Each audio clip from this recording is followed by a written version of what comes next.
ദൈവനാമത്തിന് മഹത്വം. Zion online Bible ക്വിസിലേക്ക് എല്ലാ പ്രിയപ്പെട്ടവരെയും ഹാർദവമായി സ്വാഗതം ചെയ്യുകയാണ്. ഇന്ന് നമ്മുടെ ബൈബിൾ ക്വിസിന്റെ 17-ാം ദിവസത്തെ ചോദ്യമാണ് ചോദിക്കേണ്ടത്. എന്നാൽ ഇന്ന് 16-ാം ദിവസത്തെ ചോദ്യമാണ് ചോദിക്കുന്നത്. കാരണം 16-ാം ദിവസത്തെ ചോദ്യത്തിൽ ഒരു തെറ്റ് വന്നിരുന്നു. അതുകൊണ്ട് 16-ാം ദിവസത്തെ ചോദ്യം ക്യാൻസൽ ചെയ്തുകൊണ്ട് വീണ്ടും ഇന്ന് 16-ാം ദിവസത്തെ ചോദ്യം ചോദിക്കുകയാണ്. ആ തെറ്റ് എന്താണെന്ന് ഞാൻ പറയാം. അതിനു മുൻപ് ഒരു കാര്യം പറയട്ടെ. ഞാൻ ഈ ചോദ്യങ്ങളൊന്നും മുൻപ് കൂട്ടി തയ്യാറാക്കി വയ്ക്കുന്നതല്ല. നാളത്തെ ചോദ്യം ഇന്ന് ബൈബിൾ വായിക്കുമ്പോൾ ആ ഒരു ഭാഗത്ത് നിന്ന് തയ്യാറാക്കുന്ന ചോദ്യങ്ങളാണ്. അതുകൊണ്ടാണ് ഇന്നലെ എനിക്ക് ചോദ്യം തയ്യാറാക്കുവാനായിട്ട് സാധിച്ചില്ല.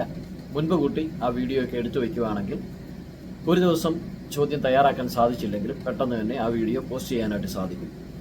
അപ്പോൾ ആ കാര്യം എല്ലാവരും മനസ്സിലാക്കുക. നമ്മുടെ 16-ാം ദിവസത്തെ ചോദ്യത്തിൽ വന്ന തെറ്റ് പറയാം. നമ്മുടെ ചോദ്യം ഇതായിരുന്നു: പൗലോസ് റോമാക്കാർക്കുള്ള ഒരു ഗുണത്തെപ്പറ്റി പറയുന്നുണ്ട്, അത് എന്താണ്? എൻ്റെ ഉത്തരം ഇതായിരുന്നു. അപ്പോസ്തല പ്രവൃത്തി 25:16 നാം ഇങ്ങനെ വായിക്കുന്നു: എന്നാൽ പ്രതിവാദികളെ അഭിമുഖമായി കണ്ട് അന്യായത്തെക്കുറിച്ച് പ്രതിവാദിപ്പാൻ ഇടകിട്ടും മുൻപേ യാതൊരു മനുഷ്യനെയും ഏൽപ്പിച്ചു കൊടുക്കുന്നത് റോമാക്കാർക്ക് മര്യാദയല്ല എന്ന് ഞാൻ അവരോട് ഉത്തരം പറഞ്ഞു. ഇതായിരുന്നു ഞാൻ വായിച്ചപ്പോൾ എനിക്ക് കിട്ടിയ ഉത്തരം.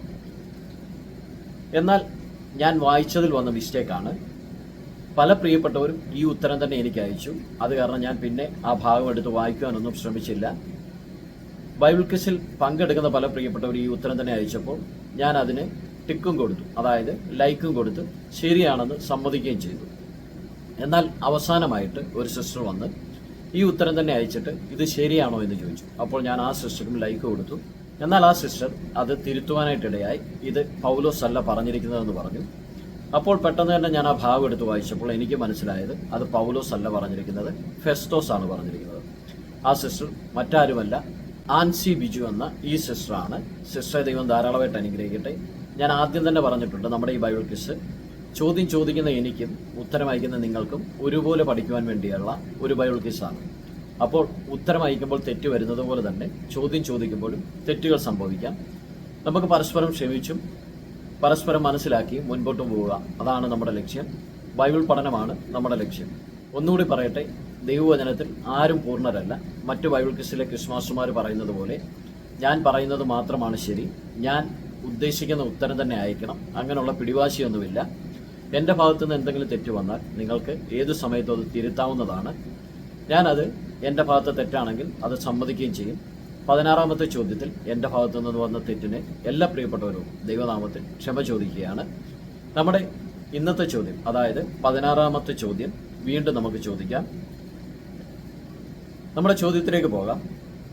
നമുക്കറിയാം, യേശുവിൻ്റെ ഉയർപ്പ്, അതായത് ഈസ്റ്റർ കഴിഞ്ഞ ദിവസം ലോകമെമ്പാടുമുള്ള ക്രൈസ്തവരൊക്കെയും കൊണ്ടാടുകയുണ്ടായി. നമ്മുടെ ഇന്നത്തെ ചോദ്യവും യേശുവിൻ്റെ ഉയർപ്പുമായി ബന്ധപ്പെട്ട ഒരു ചോദ്യമാണ്. നമ്മുടെ ചോദ്യം ഇതാണ്: യേശു ഉയർത്തത് ആദ്യം കല്ലറയ്ക്കുള്ളിൽ പോയി കണ്ട ശിഷ്യൻ ആരാണ്? ചോദ്യം ഒരിക്കൽ കൂടി ആവർത്തിക്കാം. യേശു ഉയർത്തത് ആദ്യം കല്ലറയ്ക്കുള്ളിൽ പോയി കണ്ടത് ആരാണ്? ചോദ്യം എല്ലാവർക്കും മനസ്സിലായെന്ന് കരുതുന്നു. എന്തെങ്കിലും സംശയമുണ്ടെങ്കിൽ നിങ്ങൾക്ക് ഈ വീഡിയോയ്ക്ക് താഴെ തന്നെ കമൻ്റ് ഇട്ട് ചോദിക്കാവുന്നതാണ്. അതുപോലെ തന്നെ നിങ്ങൾ ആദ്യമായിട്ടാണ് ഈ ചാനൽ കാണുന്നതെങ്കിൽ സബ്സ്ക്രൈബ് ചെയ്യുവാനും സപ്പോർട്ട് ചെയ്യുവാനും മറക്കരുത്. ദൈവം എല്ലാവരെയും അനുഗ്രഹിക്കുമാറാകട്ടെ.